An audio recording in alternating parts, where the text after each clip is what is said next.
This is Damon, the Global Gardener. Welcome back. This is Sacagawea's plants. There's some really fascinating stuff in here. This is a great tribute to a Native woman who helped Lewis and Clark understand an enormous volume of information about not just Idaho plants, but lots of different things. So here's a board about various things and how they just said we don't actually have enough with us to reward for how much she's given us. And this is a board for she got no payment. That they traveling with a woman, she carried a child on her back the whole time.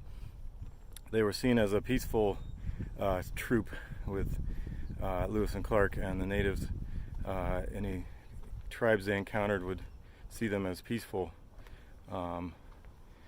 So that's an interesting bit. But the golden currants that she identified were Lewis and Clark enjoyed the flavor of them a lot more than the currants that they were used to.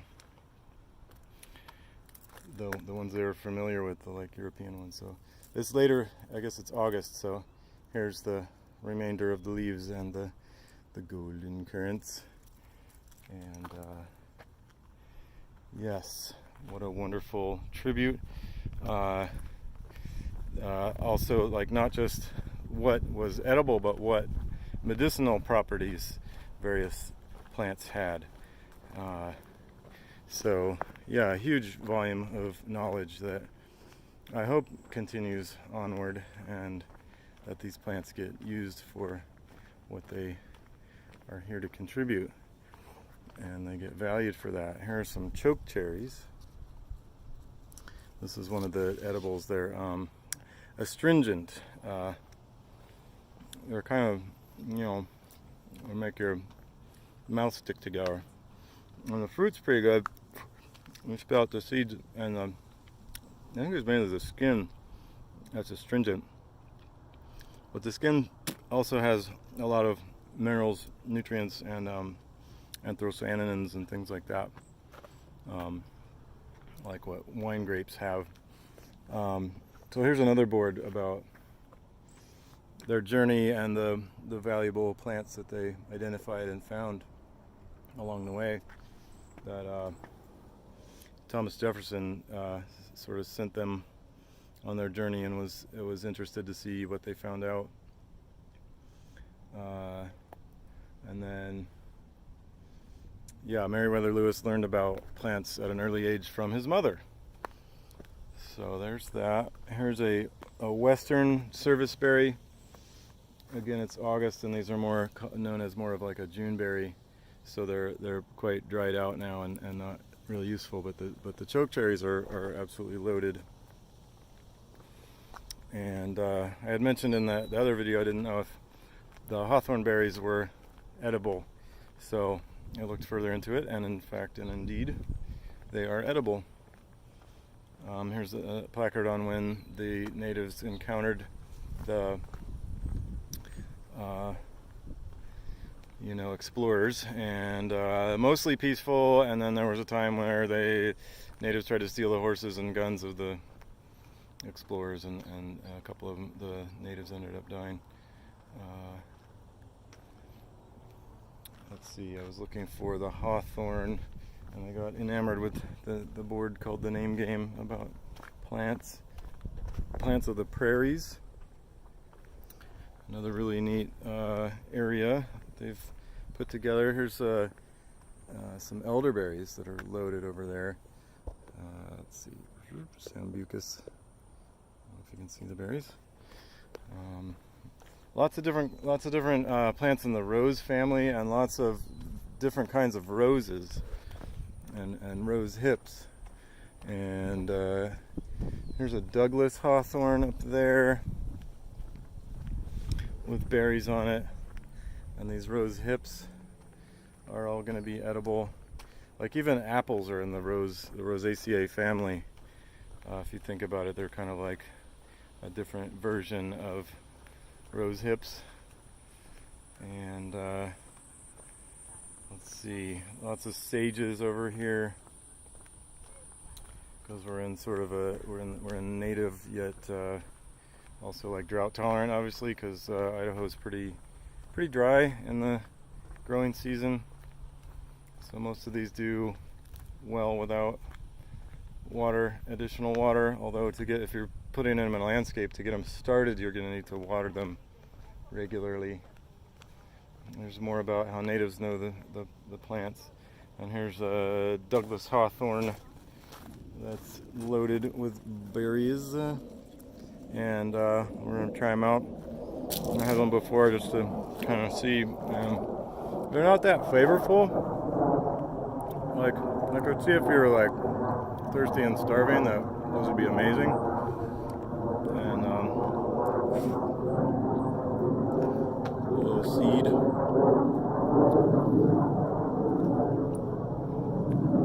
The first one I had wasn't that good, but that one was pretty good. They're a little older. They're not like super fresh. They're maybe a little overripe, but decent. Not like the choke cherries are, yeah, astringent. They're a little bit difficult to eat. Maybe if you took the skins off or something, but if you look it up, it says like making jam and stuff. It's probably a pretty good idea, but like how much sugar do you really need to add to everything in the world? It seems like every recipe is like, just add a bunch of sugar and suddenly it's delicious. It's like, well, what does it taste like without a bunch of sugar? Like, why do I need to add a bunch of sugar? It's just how at least American taste buds are tuned for sugar. There's a few seeds in there. Oh, and there's this native flax called the Lewis flax. Linum lewisii. I don't know if these are like the ones that get the blue flowers, but flax is actually a really pretty plant for the landscape. So that's something to consider. I don't know about the like flax seeds you buy in the natural grocery store, but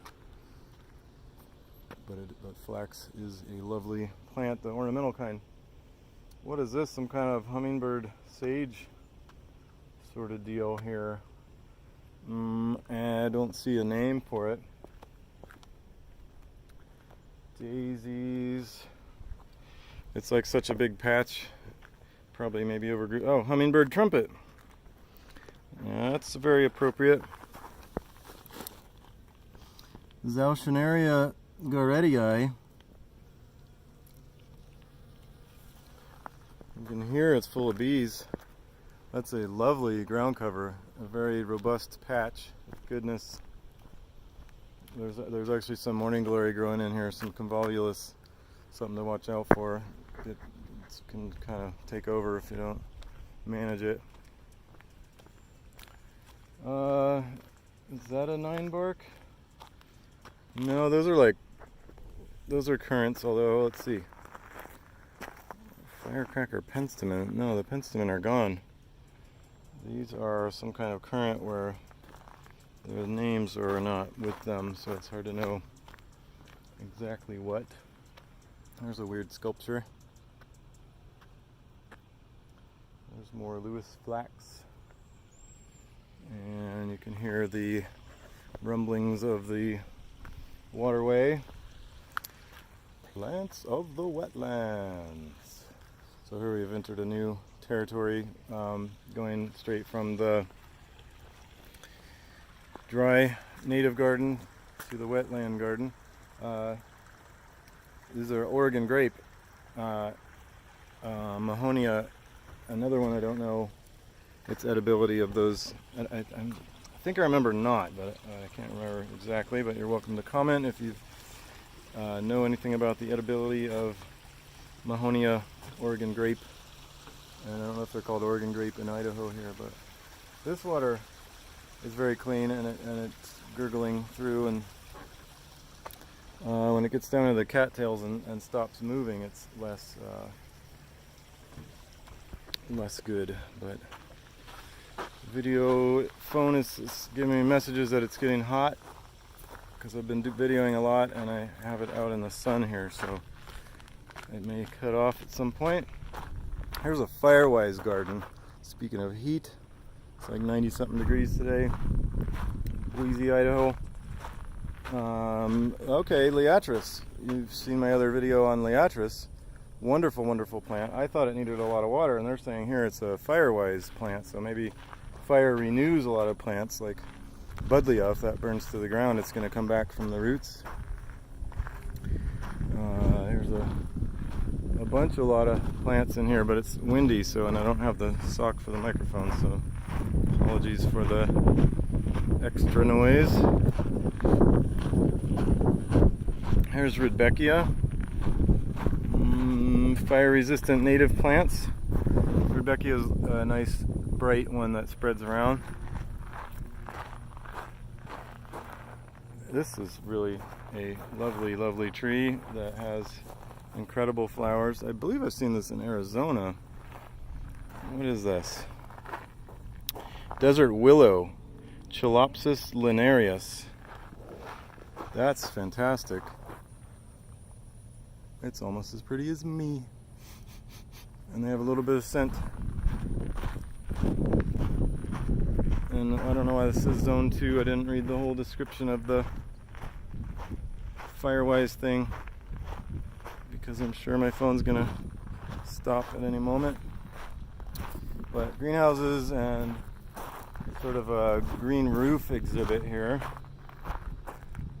It's good habitat. Sedums are the best. It prevents fire on roofs, so it fits in with their fire theme. And here's some espalier apples. In the other video, we looked at the beech tree that was slammed up against wires and posts like this. These are quite loaded. This has codling moth, you can see in there. And alright, so we're wrapping up here with the grape arbor. I don't think we've been through that garden. Here's Akebia. That's a wonderful vine that grows in full shade or full sun. And it can take frost also. Obviously it's in Idaho, so I think we'll just cut down through here. They got kind of this shade nursery situation. And the clematis, that's pretty, the purple flowers.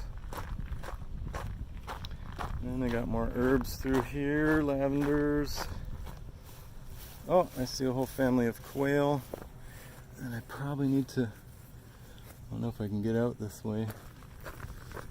Going off trail here. Oh, scaring the birds.